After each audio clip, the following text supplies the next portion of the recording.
호세아서 2장 7절에서 13절까지입니다. 2절에 보면은 논쟁하고 논쟁하라.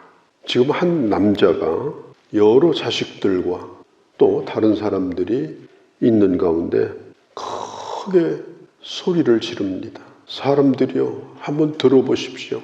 특별히 그 자식들 앞에서 하는 얘기입니다. 지금 너희 어머니는 내 아내가 아니다. 나는 그의 남편이 아니다.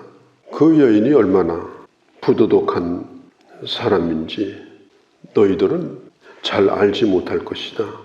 그러면서 고멜이라고 하는 여인과 호세아가 결혼해서 아이 셋을 낳는데 호세아가 아무리 생각해도 그 아이들은 자기 자식이 아닌 거예요. 그래서 나중에 낳은 자식의 이름은 내 백성이 아니다.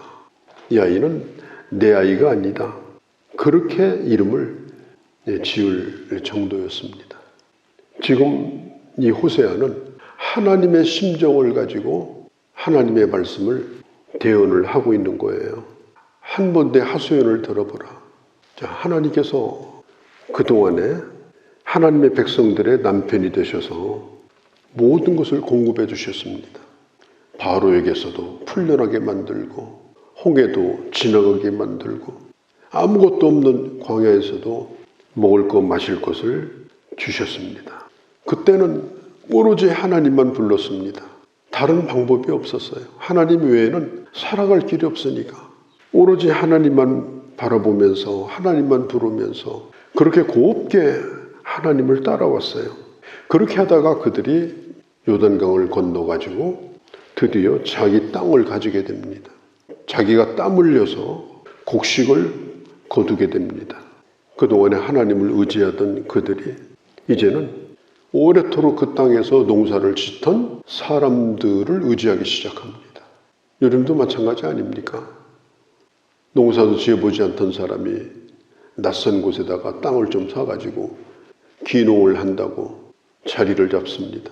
그러면 이장을 찾아갈 거고 이웃집도 찾아갈 거고 뭐 농사를 이거 심을 때 저거 심을 때 누구한테 물어보겠어요? 그 농사를 짓는 사람에게 가서 물어보고 똑같습니다.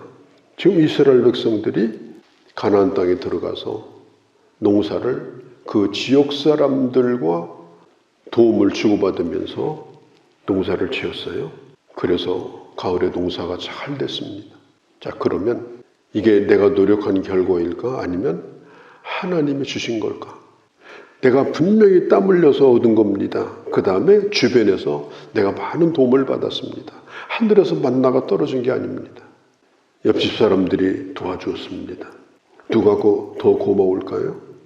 누구에게 더 감사할까요?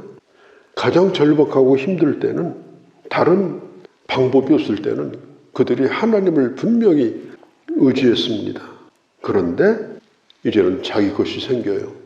쌓아둘 것이 생겨요. 또 자기가 노력해서 얻었다는 그런 생각이 들어요. 그들은 하나님을 멀리하고 그 땅에 우상으로 섬기는 바알에게 찾아갑니다. 바알에게 농사를 잘 되게 해달라고 빕니다. 지금 이 선지자가 고발하고 있는 이 한 여인의 이 부도덕한 이런 부정한 행동은 바로 하나님을 사랑해야 되는 백성들의 이런 잘못된 행동을 지금 말하고 있는 거예요. 하나님이 축복해 주셨는데 하나님께서 하늘문을 여시고 비를 내려주시고 햇볕을 주시고 일할 수 있는 건강을 주시고 그 땅은 누가 준 겁니까? 하나님이 그 땅을 주셨잖아요. 그런데도 그들은 하나님께 영광을 돌리지 않았어요. 바알에게 가서 감사하다고 말했습니다.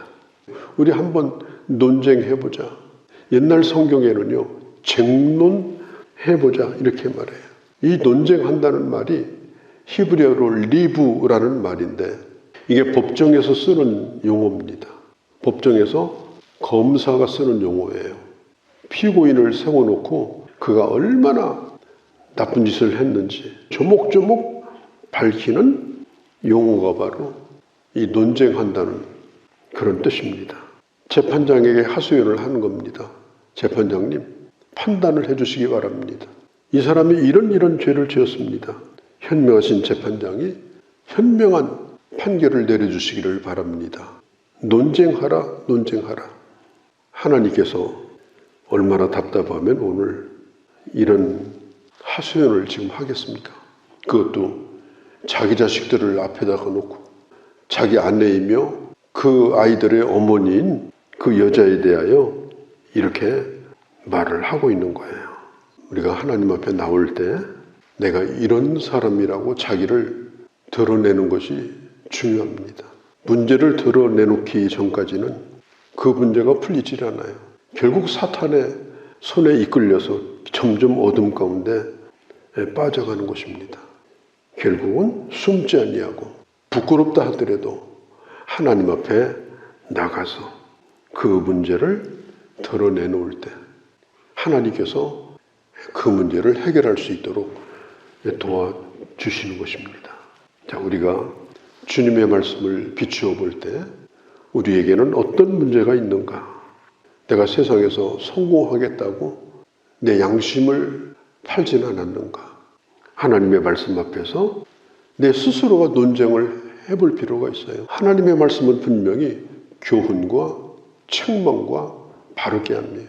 책망이 있는 거예요. 그 다음에 책망이 있어야 바르게 하는 게 가능합니다. 하나님 앞에서 격렬하게 내 자신이 누군가를 드러낼 때 그때 바르게 나 자신을 고칠 수가 있는 거예요. 지금 이스라엘 백성들은 그냥 적당히 덮어주고 지내자. 자꾸 그렇게 하면 농사 짓는데 지장이 많다. 따지지 말고 그냥 지나가자. 그러면서 세상과 손을 떼는 일을 미루고 두려워하고 그리고 하나님을 등지고 살고 있는 거예요. 자, 3절에 보니까 벌거벗겨서 그가 이 세상에 태어날 때처럼 하겠다. 그 삶을 광야같이 만들겠다. 누가 그를 보호하겠는가?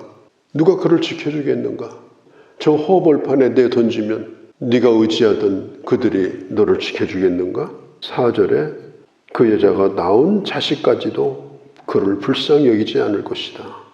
그러면서 5절에 보면 내 떡, 내 물, 또 내 양, 내 기름, 내 술, 이 내라는 말이 나오죠.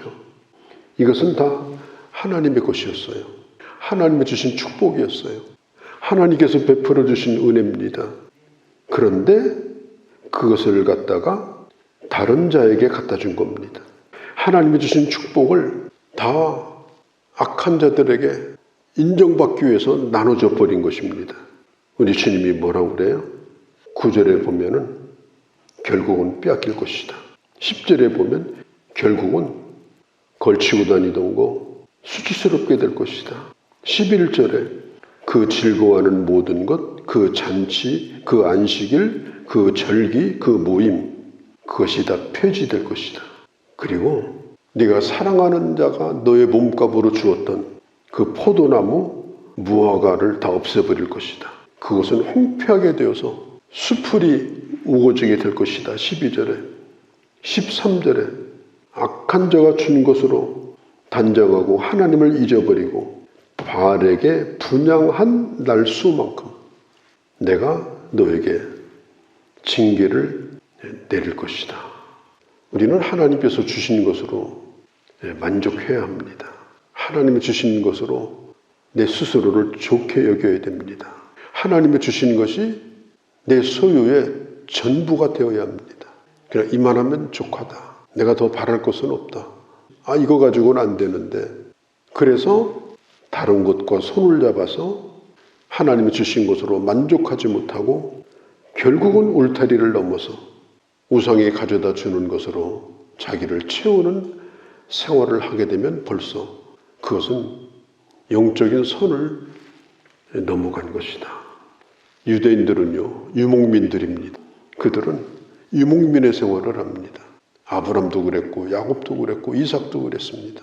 정착하여 사는 농부들이 아니에요. 유목민의 생활이라는 것이 그냥 자기 몸 걸칠 수 있는 옷 한 벌이면 만족할 수밖에 없는 그런 생활입니다.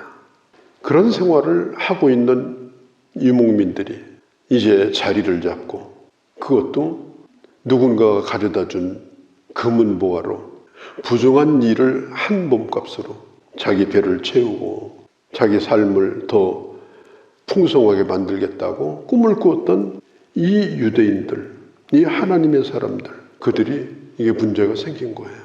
근데 하나님의 사람들은 하나님의 주신 것이 내 삶의 전부가 되는 것이 제일 좋습니다. 내게 주어진 것이 참 소박하고 작지만 이것이 내 전부입니다. 충분하진 않습니다. 그러나 하나님께서 내 삶을 책임져 줄 줄로 믿습니다. 저 광야에서 날마다 하루치 만나를 먹었듯이 필요할 때마다 하나님이 주시는 것으로 배불렀지만 쌓아둔 것은 없듯이 그렇게 사는 삶, 그것을로 만족하면 죄를 지을 필요가 없어요. 세상에 가서 무릎을 꿇을 필요가 없어요. 그것을 넘어서니까 결국은 이렇게 바알에게 절을 하고 무릎을 꿇고 세상에 가서 빌면서 도움을 청하는 그런 일을 하게 되는 것입니다. 7절 말씀을 보면서 오늘 말씀을 정리하겠습니다. 그가 사랑하는 자를 따라갈지라도 미치지 못하며 그들을 찾을지라도 만나지 못할 것이라.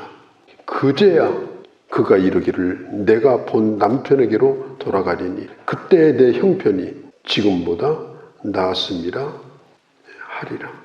다른 번역을 참고를 해보면 이 얘기가 그런 얘기입니다. 내가 사랑하는 자들을 쫓아다녔으나 결국은 그들은 내가 붙잡을 수가 없었어요. 왜 그랬을까요? 그들은 날아가는 새였어요. 제비였다고요. 그러니까 결국은 찾아도 찾을 수 없었고 어디서도 만날 수가 없었어요. 그제서야 발걸음을 돌리면서 얘기합니다. 내 첫 남편에게로 돌아가리라.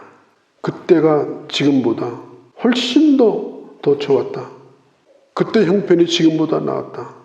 주렁주렁 걸치고 다닐 때는 몰랐어요. 그런데 날아가고 나니까 불러도 소용없고 구해도 소용없고 헛된 꿈이었어요. 하나님이 주신 것으로도 충분히 만족했는데 헛된 꿈을 꾸면서 이런 영적인 음행을 하게 된 겁니다. 그래서 이제는 내가 하나님에게 돌아가리라. 이제는 내가 하나님의 은혜를 회복하리라. 예수 믿는 사람들이 교회도 마찬가지예요. 세속화되는 것이 이게 가장 두려운 일입니다. 세속화되면요, 영적으로 능력을 다 잃어버립니다. 힘을 발휘할 수가 없어요. 특별히 교회가 마찬가지입니다. 인본주의, 그것은 교회가 결국은 쓰러지는 길입니다. 교회 형편이 어떻든지 부족한 것이 많고 연약함이 있지만 그래도 오직 하나님만 붙드는 그런 신실한 믿음을 가지고 주님을 의지하는 사람들로 모여진 교회, 그게 바로 참 교회고 보기에는 어떨지 몰라도 그게 주님 보시기에 가장 아름다운 그리스도의 신부된 교회다. 우리의 삶도 화려하진 않지만 하나님의 주신 것으로 만족하고 내가 가진 것 전부가 주님의 것이고 주님의 주신 것밖에 없고 그것으로 족하고 늘 감사하고 소박하지만은 만족한 생활, 그게 바로 우리가 경건의 길을 걸어가는데 참 중요한 일이다. 오늘 이것을 오늘 성경이 우리에게 가르쳐주고 있는 것입니다. 거룩하신 우리 아버지, 한 남자가 소리를 지릅니다. 사람들을 모아놓고 자식들을 모아놓고 그는 내 아내가 아니다. 나는 그의 남편이 아니다. 그가 나를 그렇게 대접했다. 논쟁하자. 이것이 바로 하나님의 심정이었습니다. 답답하여 소리치고 싶은 이 하나님의 고통이었습니다. 하나님이 주신 것으로 족하지 아니하고 세속주의에 빠져서 다른 것으로 나를 치우며 살고자 할 때 조금은 그럴듯하고 조금은 부유해지지만 그러나 결국은 그것이 하나님을 떠나는 길임을 오늘 말씀을 통하여 보았습니다. 우리의 모든 것을 다하여 주님을 사랑하게 하시고 내게 주어진 사람들을 주님 안에서 사랑하며 소박하지만 만족한 하나님의 사람으로 살아가는 그런 저희가 되게 하여 주시옵소서. 우리 주 예수님의 이름으로 기도하옵나이다. 아멘.